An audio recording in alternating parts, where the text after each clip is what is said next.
Hello everyone, welcome to my channel Manji's diary. আশা করি আপনারা সবাই ভালো আছেন, সুস্থ আছেন। তো আজকে আমরা একটা জায়গায় যাচ্ছি। এটা বলা যায় যে একদম সাডেন আনপ্ল্যান্ড শর্ট ট্যুর বলা যায়। তো আমার সাথে আছে আমার বোন, আমার দুলাভাই, তারপরে তাদের বাবুটা। ওরা গতকালকে রাঙামাটি থেকে আসছে, আমাদের বাসায় ছিল রাত্রে। তো আজকে আমরা ওই শর্ট ট্যুরের জন্য আমরা রওনা দিচ্ছি। তো আপনারা ভিডিওটা শেষ পর্যন্ত দেখতে থাকেন যে আমরা কোথায় যাচ্ছি এবং সেখানে গিয়ে আমরা কি করছি। তো যেমনটা বলেছিলাম যে এটা একদম সাডেন একটা ট্যুর আমাদের তো আমার বোন হঠাৎ করে গতকালকে আমাকে ফোন দিয়ে বলেছিল যে ওরা একটা জায়গায় যাবে, যেটা আমার দুলা ভাইয়ের কাজিনের বিয়ে। তো আমরা সেখানে যাব কিনা। তো আমি বলেছিলাম যে আমি এখনো বলতে পারছি না, কারণ আমার একটা কাজ আছে। তো তোমরা আগে আসো, তারপর দেখা যাক যে কি হয়। তো লাকিলি আমার কাজটা 1:30টার মধ্যে শেষ হয়ে যায়। তো আমি এরপরে বাসায় চলে আসি। বাসায় চলে আসার পরে আমরা সবাই একসাথে লাঞ্চ করি। লাঞ্চ শেষ করে আমাদের বের হতে হতে 3:30 এরকম বেজেছিল। তো আমরা যেখানে যাচ্ছি সেখানে নাকি পৌঁছাতে 1.5 থেকে 2 ঘন্টা লাগতে পারে। তো আমাদের সাথে আমার দিদিদের বাবুটা আছে। তো দেখা যাক কতক্ষণ লাগে, কারণ আমরা বেশি স্পিডেও যেতে পারবো না, কারণ আমাদের সাথে বাবু আছে।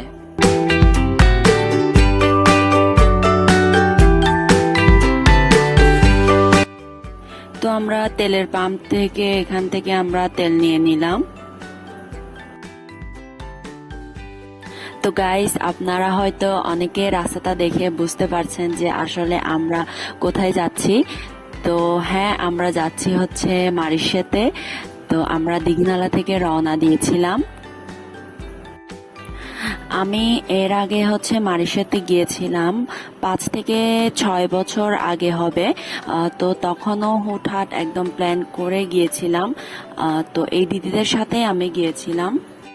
তো জায়গাটা কেমন ছিল আসলে আমার খুব তেমন একটা মনে নাই, কিন্তু যতটুকু মনে আছে অনেক সুন্দর ছিল। আর যার কাছ থেকে শুনি মারিশার জায়গাটা আসলে অনেক বেশি সুন্দর বলে সবাই। তো আজকে আরেকবার সেখানে যাওয়ার সুযোগ হয়ে আসলে খুব ভালো লাগছে। আপনারা যারা দিঘিনালা, খাগড়াছড়ি বা রাঙ্গামাটিতে থাকেন, তারা আমার মনে হয় যে অবশ্যই একবার নয় একবার আপনারা মারিশায় ঘুরে আসছেন। তো আপনারা বলতে পারবেন যারা যারা গিয়েছেন যে আসলে মারিশার জায়গাটা অনেক বেশি সুন্দর। এখানকার পাহাড়ি রাস্তাগুলা যতটা সুন্দর, ঠিক ততটাই ডেঞ্জারাস। এখানে যারা খুব ভালো মতো রাইড করতে পারে না, বাইক রাইড, তো তাদের বাইক রাইড না করাই ভালো, আমি সেটাই সাজেস্ট করব। কারণ এখানে অনেক সাবধানতার সাথে বাইক রাইড করতে হয়, কারণ একটু অসাবধান হলে যে কোনো সময় যে কোনো ধরনের অ্যাক্সিডেন্ট হয়ে যেতে পারে। তো ভিউয়ার্স, আপনারা দেখতে পাচ্ছেন যে আমাদের পাহাড়ি রাস্তাগুলো আসলে কতটা সুন্দর হয়। আসলে এখানে ভিডিওতে অতটা বোঝা যাচ্ছে না, আপনারা সামনাসামনি দেখলেই বুঝতে পারবেন যে আসলে কতটা সুন্দর।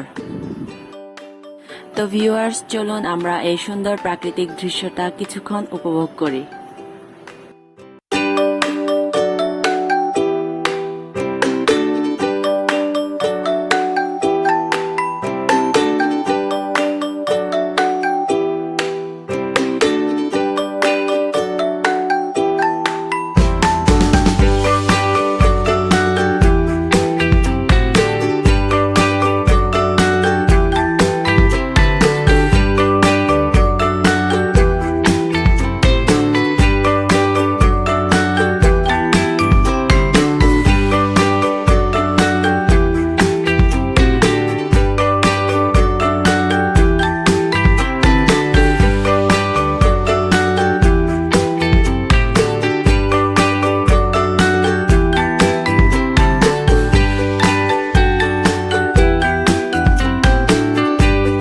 আমাদের আর বেশিক্ষণ লাগবে না, আমরা আর একটু পরে পৌঁছে যাব আমাদের গন্তব্যস্থানে। তো ওই যে আমাদের পিছনে আমার দিদিরা আসছে, দিদি দুলাভাই আর তাদের বাবুটা আসছে। যখন প্ল্যান না করে হঠাৎ করে এভাবে কোথাও ঘুরতে যাওয়ার সুযোগ হয়, আসলে অনেক ভালো লাগে, অনেক এনজয় করি এগুলো।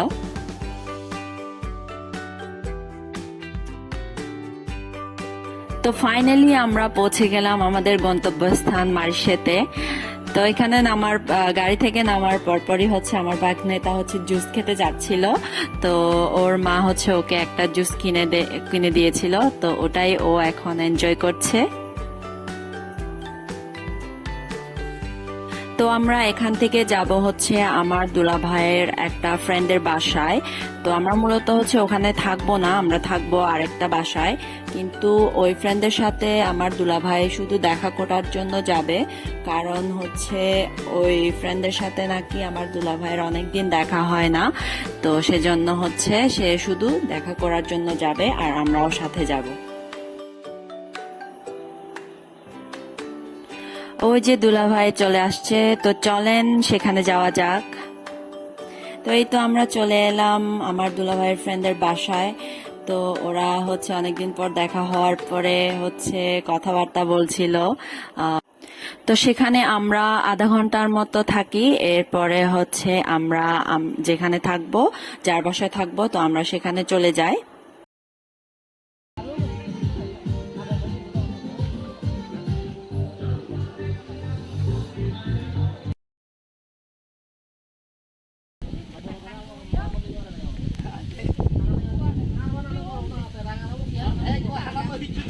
Rangan-rangan itu